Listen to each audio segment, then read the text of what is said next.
और वही बकरी बाजार गांव। पिछली बार भी मैं आया था।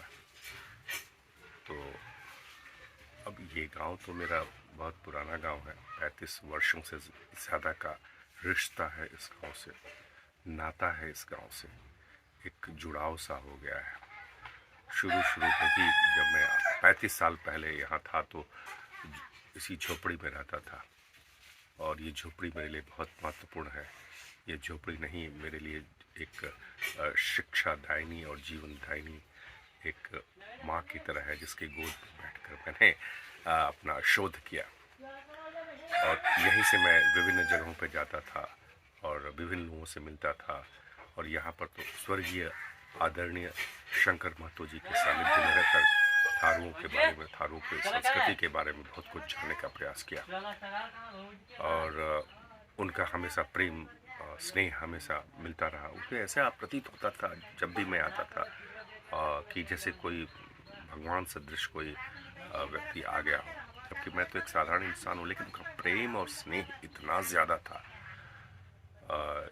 कि वो अपने को रोक नहीं पाते थे जब कभी मैं यहाँ आता था। और उनसे बहुत सारी जानकारियाँ मुझे मिली।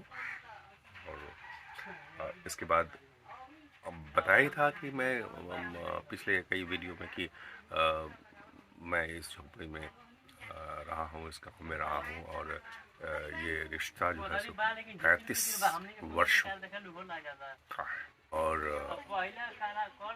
मेरा शोध कार्य इस झोपड़ी की देन है, क्योंकि मैं दिन भर घूमता था और यहाँ विश्राम करता था, खाना पीना यहीं खाता था, और शंकर महतो जी के सानिध्य में रह करके बहुत कुछ जानकारी प्राप्त करता था। तो ये झोपड़ी मेरे लिए एक तीर्थ स्थल है।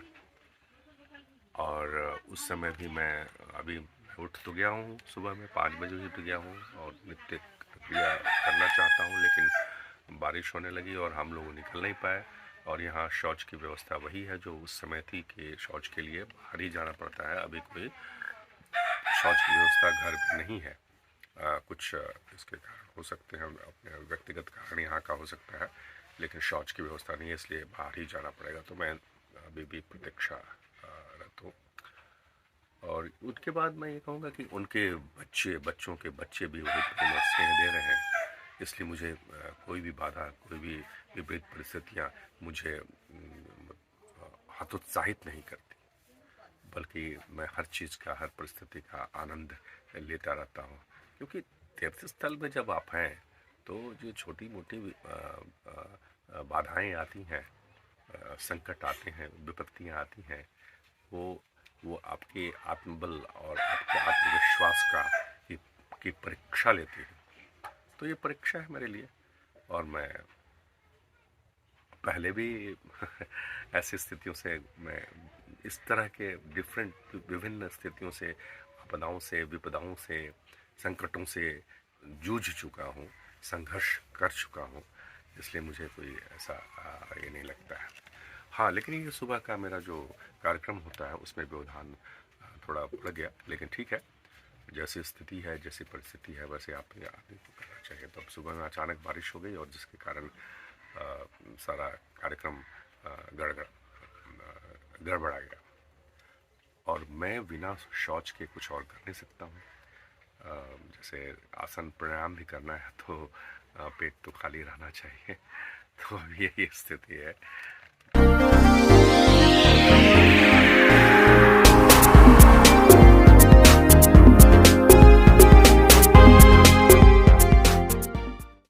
सुबह सुबह शौच के लिए खेतों में जाना पड़ा।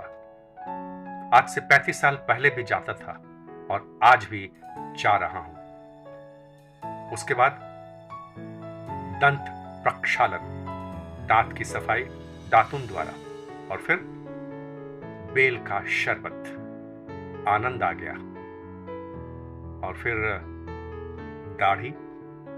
दाढ़ी बनाना भी जरूरी है। बाल दाढ़ी के निकल जाते हैं तो बड़ा खराब लगता है, इसलिए दाढ़ी बनाना। फिर स्नान। वही एक कुआं है जो आज से 35 साल पहले जहां पर मैं नहाया करता था। ये वही कुआं है जहां फिर मैं स्नान कर रहा हूं। और उसके बाद थारू थाली, सुस्वादु स्वादिष्ट भोजन के उपरांत योगेंद्र प्रसाद और मैं बाइक पर फिर निकल पड़े दून की तरफ। बीहड़ इलाका है, काफी इंटीरियर, और ये चंपापुर तक मैं गया था अपने शोध के दौरान, और आज मैं फिर चंपापुर पहुंच गया हूं। ये चंपापुर गांव है और फिर वहां से हम आगे बढ़ते हैं। ये इलाका, सारा इलाका वीटीआर के अंतर्गत आता है, यानी वाल्मीकि नगर टाइगर रिजर्व। और ये सखुआ का बीच है, मैंने पहली बार देखा सखुआ का बीच। और फिर ये देखिए बीहड़ जंगल, तरह तरह के पेड़, तरह तरह की आकृतियां। कुछ भय भी लग रहा था कि कहीं से बाघ या कोई जंगली जानवर ना आ जाए, लेकिन हम तो निकल पड़े थे। अब इस गांव में हम पहुंचते हैं। ये है बनकटवा गांव, और ये देखिए दृश्य कितना मनोरम है, मनोहारी है, मन चुराने वाला दृश्य है।